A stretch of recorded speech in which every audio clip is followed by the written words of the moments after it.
Hello বন্ধুরা, কেমন আছেন? আশা করি সবাই অনেক ভালো আছেন। আমি আজকে আপনাদেরকে যেই দুইটা জিনিস দেখাবো, সেই জিনিসটা হচ্ছে একটা 55-250 IS2 লেন্স এবং 75-300 লেন্স। এই লেন্স দুটার কিভাবে ভালো একটা ছবি তুলতে পারবেন, পাশাপাশি এই লেন্স দুটার রিভিউ আপনাদেরকে আমি দেখাবো। বন্ধুরা, তাহলে চলে আসুন আর আপনারা আমার ভিডিওটি শেষ পর্যন্ত দেখুন। আর যারা আমার চ্যানেলে সাবস্ক্রাইব করছেন তাদেরকে অনেক ধন্যবাদ, আর যারা করেননি তারা অবশ্যই সাবস্ক্রাইব করে নিন।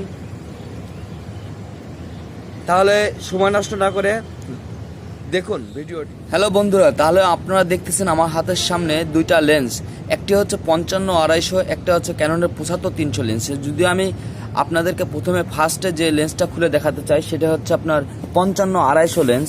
দেখুন, একটা নতুন লেন্স আনবক্সিং করে দেখায় আপনাদেরকে।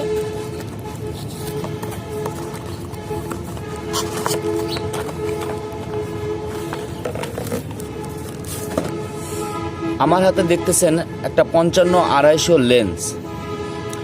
আসলে 55 মিলিমিটার থেকে শুরু করে 250 মিলিমিটার পর্যন্ত আপনি খুব ভালো ছবি তুলতে পারবেন। আর এইখানে দেখতেছেন দুইটা বাটন, অর্থাৎ এই দুইটা বাটন যদি দেখতে চান সেক্ষেত্রে আপনার এটা অটো ম্যানুয়াল। যারা আপনার হচ্ছে ম্যানুয়ালে কাজ করতে চান তাদের জন্য এটা ম্যানুয়ালে করে নেবেন, আর যারা অটোতে কাজ করতে চান অটোমেটিক্যালি করবেন। আর এই যে এখানে লেখা আছে স্টেবিলাইজার। স্টেবিলাইজার কি? স্টেবিলাইজার অর্থাৎ আপনার হাত কাঁপলে ছবি নষ্ট হবে না। কোনোভাবে আপনার এটা জুম করতে গেছেন, একটা ছবি তুলতেছেন, হাতটা কাঁপতেছে, সেক্ষেত্রে যে প্রবলেম হবে সেটা হচ্ছে এই ধরনের প্রবলেম হবে, ছবিটা ঝলসে যাবে। দেখেন, ঠিক সেম, অর্থাৎ আপনারা একটা ছবি দেখলেন, একটা ছবি তুলতে গেছেন, ঠিক এইভাবে ছবি তুলতে গেলে ছবিটা কেঁপে গেল, নষ্ট হয়ে গেল। আর এই যে দেখতেছেন আমি জুম করতেছি, এখানে 55 মিলিমিটার থেকে শুরু করে আপনার এটা 55-250 পর্যন্ত আপনি মিলিমিটার ছবি পাবেন। আর এটা যদি আপনি ম্যানুয়ালে রাখেন তাহলে আপনি এই জিনিসটা ফোকাস করতে পারবেন। দেখেন, আর অনেকে আমরা করি কি, আপনার এই অটোতে রেখে এটা আমরা ঘুরোই, সেক্ষেত্রে রিবন কাটে যাওয়ার সম্ভাবনা থাকে। অবশ্যই এই কাজটা সবাই করবেন না, অবশ্যই ম্যানুয়ালে নিয়ে আপনি এই জিনিসটা ঘুরন, অসুবিধা নেই, কিন্তু অটোতে রেখে এটা ঘুরেন না। শুধু অনলি ফর আপনি হচ্ছে জুম করার সময় এই জিনিসটা ঘুরন। আর এটার ফিল্টার মাউন্টটা যদি দেখতে হয়, এটা আপনার হচ্ছে 58 mm ফিল্টার মাউন্ট লাগে। তার পাশাপাশি Canon zoom lens EF-S 55-250 mm 5.6 aperture IS2। এই লেন্সটা খুবই একটা ভালো লেন্স, খুবই ভালো একটা লেন্স।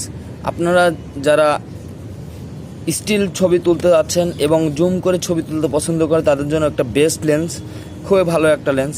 এটা গুণাগুণি খুবই, মানে ব্যাকগ্রাউন্ড যারা ঘোলা চাচ্ছেন, বুফে চাচ্ছেন, এবং খুবই ভালো লং শটগুলো খুবই জন্য বেস্ট একটা লেন্স। হ্যাঁ বন্ধুরা, তাহলে এই যে লেন্সটা আমি আপনাদেরকে দেখালাম, এটা প্রাইস যদি বলি সেক্ষেত্রে এটার দাম পড়বে মাত্র 10,000 টাকা। এখন যে লেন্সটা দেখতেছেন সেটা হচ্ছে ক্যাননের খুবই আলোচিত এবং খুবই একটা ভালো লেন্স, সেটা হচ্ছে আপনার 75-300 লেন্স। আর এই লেন্সটার যদি বলতে হয় EF 75-300 লেন্স, f4.5 5.6 অ্যাপারচার, এবং এটা হচ্ছে মেড ইন, যদি দেখতে হয় এটা মেড ইন হবে আপনার মালয়েশিয়ান লেন্স। খুবই ভালো একটা লেন্স, মেড ইন মালয়েশিয়ান। আমি এটা আনবক্সিং করে দেখাই আপনাদেরকে।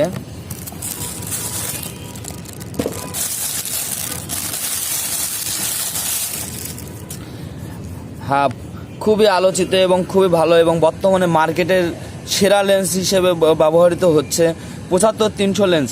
এটা দেখুন, এখান থেকে 75 মিলিমিটার থেকে শুরু করে 300 মিলিমিটার মতো আপনি জুম করতে পারবেন। পাশাপাশি ব্যাকগ্রাউন্ডগুলা এর জন্য বেস্ট একটা লেন্স।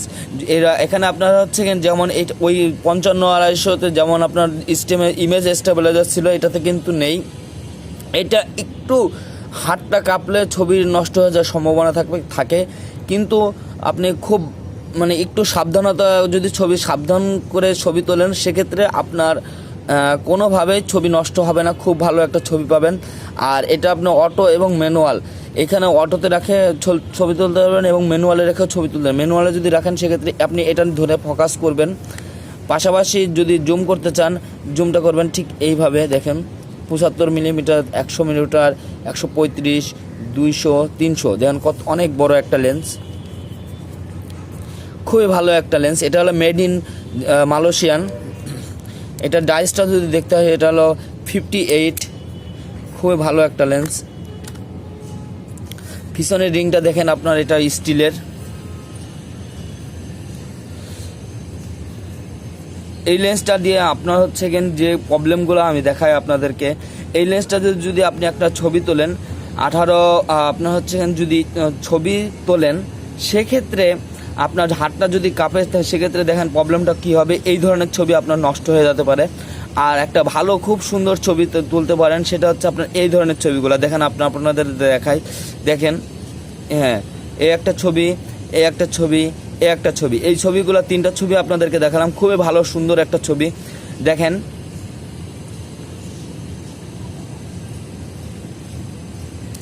তিনটা ছবি আপনারা দেখলেন, এবং এই ধরনের ছবি আপনি এই 75-300 লেন্স থেকে পাবেন।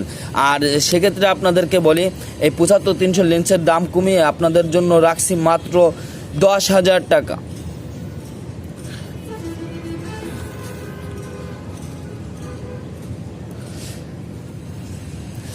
আর এবার আমি আপনাদেরকে দেখাই 2টা লেন্স থেকে 2 ধরনের ছবি। একটা আমি আপনাদের যদি দেখাই, এখন 75-300 লেন্সের ছবি দেখাই। দেখুন, একটা ছবি, 2টা ছবি, 3টা ছবি।